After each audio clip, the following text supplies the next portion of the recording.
ይህ የምፅዓቱ አዋጅ ነጋሪ አገልግሎት ወቅታዊና ዕለታዊ ወጎችን በማቅረብ ትንታኔ የምንሰጥበት የተለያዩ እንግዶችንም በመጋበዝ የምናቀርብበት መድረክ ነው።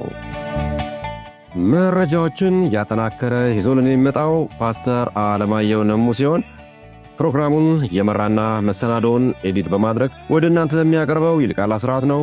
መልካም ጊዜ። ሰላም፣ እንዴት ዋላችሁ? ውድ የምፅዓቱ አዋጅ ነጋሪ አድማጮቻችን ሰላም ለእናንተ ይሁን። በቅዳሜ መረጃ ሰዓታችን ብቅ ብለናል።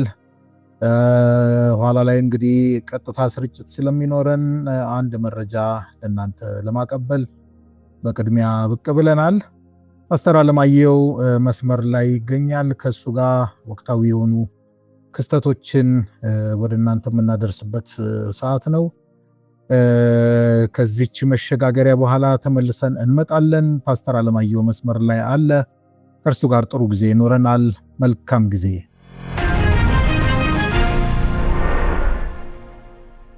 ውድ የምፅዓቱ አዋጅ ነጋሪ አድማጮቻችን መስመር ላይ ፓስተር አለማየሁ አለ።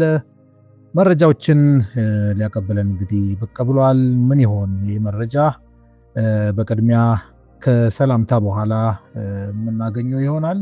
ሰላም ላንተ ይሁን ፓስተር፣ እንደምን አለ? እንደምን አለ ወንድም ይልቃል? እግዚአብሔር ይመስገን። ትላንትና እንግዲህ አንዶች ለአድማጮቻችን አቀብለን ነበረ። የዓለማችን ወቅታዊ ጉዳይ እንግዲህ ከጊዜ ወደ ጊዜ መልኩን እየቀየረ መጥቷልና አንተ ጋር ደግሞ መረጃዎች አሉ። እስኪ እነዛን መረጃዎች ለአድማጮች ብታጋራል። እንግዲህ ሁለት ነገር ነው። በአንድ በኩል ላላ ሲል፣ በአንድ በኩል ደግሞ ነገሮች እየጠነከሩ እየሄዱ ነው። ይሄው ምንድነው? በትናንትናው ዕለት ቻይና አንድ ድንጋጌ አውጥታለች። ኤርዝ የሚባል ማዕድን ላይ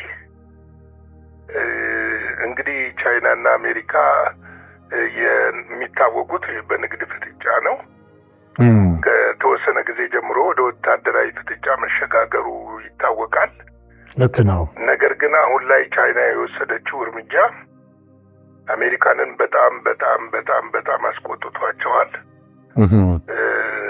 ስጋትም ላይ ጥሏቸዋል። ምክንያቱም ይሄን ማዕድን በከፍተኛ ደረጃ የምትጠቀመው አሜሪካ ነች። ቻይና ደግሞ ያወጣችው ዓለም አቀፍ ቁጥጥር ለማድረግ ነው። ምንድነው የሚባለው? የሚባለው እነዚህ ኤሌክትሪክ መኪኖች፣ አውሮፕላኖች፣ እነዚህ ሚሳይሎች፣ ኤሌክትሮኒክስ አክሰሰሪዎች ማለት አክሰሰሪዎች በአጠቃላይ በተለይ የሚሰሩባቸው በተለይ አሁን ላይ ለኤአይ ቴክኖሎጂ ግብዓት የሚሆነው ዋነኛው እሱ ነው እና ይሄ ማዕድን ደግሞ እስካሁን ያላቸው ቻይና፣ ብራዚል፣ ራሽያ እና የሆነች ሌላ አንድ ሀገር አለች። እነሱ ዩክሬንም አላት መሰለኝ። አልወጣም ወጥቶ ገበያ ላይ አልዋለም። ስለዚህ ይህም በተመለከተ ከፍተኛ የሆነ ሰጣ ገባ ውስጥ ገብተዋል። ቁጥጥር ብቻ ሳይሆን ገደብም ጥላለች እና ዶናልድ ትራምፕ ይህ እርምጃ የተነጣጠረው በእኛ በአሜሪካ ላይ ነው ብለዋል። አሜሪካ እርምጃ እኛ እንወስዳለን ብለዋል። እነሱ የምንወስዳለን ያሉት እርምጃ በገንዘብ እጥፍ አድርገን እንወስዳለን ብለዋል። ምን አይነት በፋይናንስ ረገድ ነው ያሉት? ምን አይነት እርምጃ እንደሚወስዱ አናውቅም። ነገር ግን አሁን ላይ ቻይና ስትታይ ሁለመንተናዊ ዝግጅት እያደረገች ይመስላል። ያው ታውቃለህ፣ ሁለቱም ለሀያል ሀገሮች ናቸው። ቻይና አሁን ላይ ዓለምን መቆጣጠር ትፈልጋለች። በንግዱ ብቻ ሳይሆን በወታደራዊው የአሜሪካ የበላይነት አክትሟል ብለው ባለፈው የቻይናው ፕሬዚደንት ዢ ጂንፒንግ ተናግረው እንደነበረ ታስታውሳለህ። አዲስ ሌላ ሀያል ሀገራት ተፈጥረዋል ብለዋል። እንግዲህ ይህንን ወደ ተግባር እየወሰዱት ይመስላል አሁን ላይ ያለው ነገር።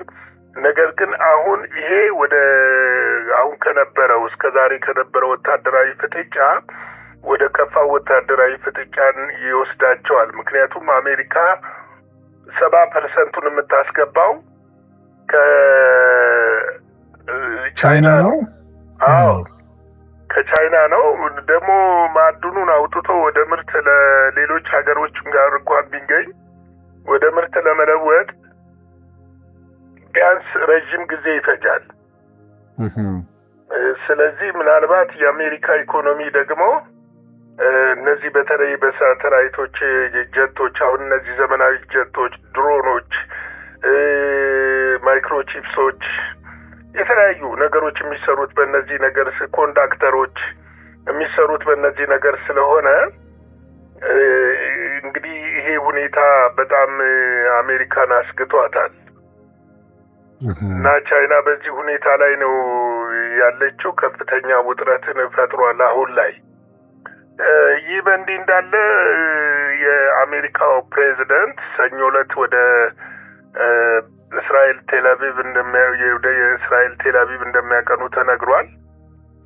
ሰኞ ዕለት በዛ በኢየሩሳሌም በሚገኘው የተወካዮች ምክር ቤት ንግግር ያደርጋሉ ተብሎ እየተጠበቀ ነው ያለው። ከእሳቸውም ጋር እንግዲህ ሌሎችም ከፍተኛ ባለስልጣኖችና አደራዳሪዎቹ አብረዋቸው እንደሚጓዙ እና እንደሚገኙ ተናግረዋል።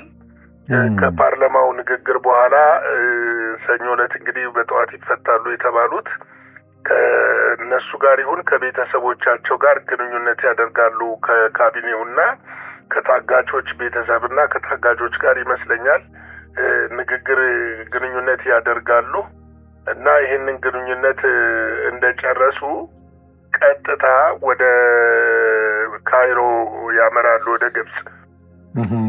በግብጽ ማክሰኞ ዕለት ኦፊሻላዊ የሆነ በሐማስና በእስራኤል መካከል ፊርማ ይካሄዳል። ኦፊሴላዊ የሆነ በእርግጥ ተፈራርመዋል፣ ግን ኦፊሴላዊ የሆነ ማለት ነው። ሚዲያዎች ምኖች ሁሉም እሳቸው ባሉበት ማለት ነው። እሳቸው ባሉበት ይሄ ማለት እንግዲህ ከ10 ዓመታት በፊት የነበረው የካምፕ ዴቪድ ስምምነትን የመሳሰለው የኦስሎም ጭምሮ እሱን የመሰለ አይነት ነው ወይስ እንደው በይዘቱም ለየት ያለ ይለያል? አሁን የመጀመሪያ ስምምነት ነው። የመጀመሪያው ስምምነት በ20 ነጥቦቹ ላይ አይደለም የተደረገው፣ በተወሰኑ ነጥቦች ላይ ነው። እነዚህ ዋና ቁልፍ ናቸው ተብሎ የሚታሰብ ነው። እንግዲህ ሐማስ ያው ሙሉ ለሙሉ ትጥቅ የሚፈታ አልመሰለኝም። በተወሰነ በገደብ ይሆናል ተብሎ ነው የሚታሰበው እና ምክንያቱም አንተም እኮ ብትሆን ስትደራደር ህልውናህን አስጠብቀ ነው የምትደራደረው። ልክ ነው። ማንም ሲደራደር ህልውናውን አሳልፎ ሰጥቶ አይደራደርም። ስለዚህ ህልውናውን አስጠብቆ ነው የሚደራደረው። ነገር ግን ይሄ ምናልባት መካከለኛው ምስራቅ ላይ የሰላም ንፋስ ያመጣል እያሉ ነው። ግን በሌላ ጽንፍ ደግሞ እኮ ከፍተኛ ዝግጅት እየተደረገ ነው ኢራን ላይ እና እንግዲህ አንዳንድ ነገሮች ምን መሰለህ ሂደት የሚገልጣቸው ነው። አንዳንድ ጊዜ የፖለቲከኞች ውሳኔ ላዩና ጀርባውን ማየት ያስፈልጋል። ልክ ነው።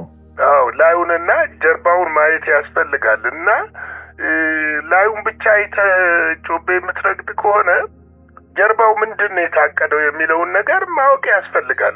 መመርመርና መረዳት ያስፈልጋል። እውነት ነው። ስለዚህ እሳቸው እንግዲህ ከፍተኛ አቀባበል ይደረግላቸዋል ተብሎ ይታሰባል። ያው በኢንጌሮን አየር ማረፊያ ነው። ለምንድን ነው ግን ያው ተጠይቀው ነበር። እስራኤል አያድሩ ከእስራኤሉ በጸጥታ ምክንያት ብለዋል። የእሳቸው የጸጥታና የደህንነት አማካሪው በጸጥታ ምክንያት እስራኤል ውስጥ አያድሩም። የሚያድሩት ካይሮ ሻርማል ሼክ ይሆናል ተብሎ ይጠበቃል። እንግዲህ ማክሰኞ እዛ ፊርማው ስነ ስርዓት ላይ ከተገኙ በኋላ ይመለሳሉ ተብሏል።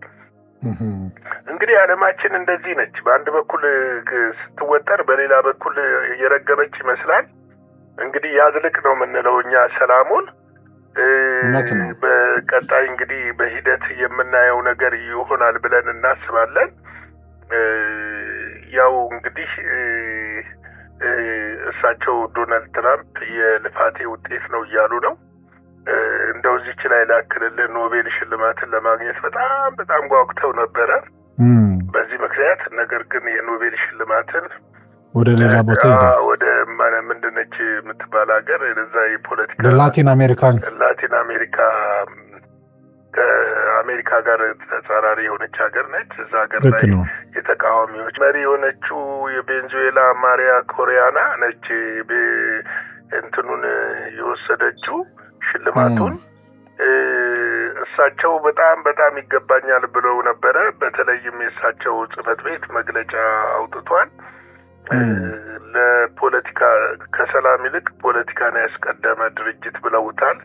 የኖቤል ሽልማቱን በማጣታቸው ይሄ ሁለተኛ ነው። የኖቤል ሽልማት ማጣታቸው ሁለተኛ ጊዜ ነው። ታስታውስ እንደሆነ በመጀመሪያም የምርጫ ዘመናቸው ከዶክተር አብይ ጋር ተፎካክረው ነበር። እና አሁንም ማጣታቸው በጣም ያበሳይቷቸዋል። ምናልባትም እንግዲህ የኖቤል ሽልማት የምትሰጠው ሀገር ከዚህ በኋላ ቻሌንጆች ይገጥሟታል ብለው ሚዲያዎች እየተነጋገሩበት ነው ያለው። ኤኒዌይ ግን ምንድነው ዓለም ያለችበት ሁኔታ እጅግ በጣም አስገራሚና አስደሳቂ እጅግም አደገኛ የሆነ ነው። አሁን በተለይ ቀደም ሲል የነገርኩ ከቻይና ጋር ያለው ፍጥጫ በዚህ እየቀጠለ ከሆነ ምክንያቱም አሁን ኢራን እርስ ለአሜሪካ የህልውና ጉዳይ ነው እና ምናልባትም ጦርነት የሚያስጀምር ጉዳይ እንዳይሆን ተፈርቷል። እንግዲህ ለዛሬ ያለኝ መረጃ ይሄ ነው። እንደተለመደው እንግዲህ ዓለማችን በዚህ ሁኔታ ውስጥ ትገኛለች። እኛ እንንቃ ነው የምንለው፣ እንዘጋጅ ነው የምንለው፣ እንጸልይ ነው የምንለው፣ ከጌታ ጋር የተጣበቀ ህይወት ይኑረን ነው የምንለው። ይህንን ማለት እፈልጋለሁ። እንግዲህ በማምሻ ላይ 12 ሰዓት ላይ የቀጥታ ስርጭት ላይ እንገናኛለን። ለየት ባለ ርዕሶች እንገናኛለን። በዛ ላይ እንግዲህ ሌሎቻችሁም ተዘጋጅታችሁ እንድትገኙ በጌታ ፍቅር እንጠይቃለን። የጌታ ሰላም ጸጋ ከሁላችን ጋር ይሁን። ሻሎም። ጌታ ኢየሱስ አብስቶ ይባርክ። ፓስተር አጠር ያለ መረጃ አድማጮች እንዲያደምጡ በብርቱ ስለተጋ እግዚአብሔር አብስቶ ይባርክ። ኋላ ላይ ደግሞ በበለጠ ደግሞ በቀጥታ ስርጭት ላይ ደግሞ ሌሎችንም መረጃዎችንም ይዘን እንደምትመጣ ተስፋ አድርጋለሁ። እንግዲህ አድማጮቻችን እንደሰማችሁት ነው። አጠር ያለ መረጃም ቢሆን ከፍተኛ የማንቂያ ደወል እንደሆነ ይሰማኛል።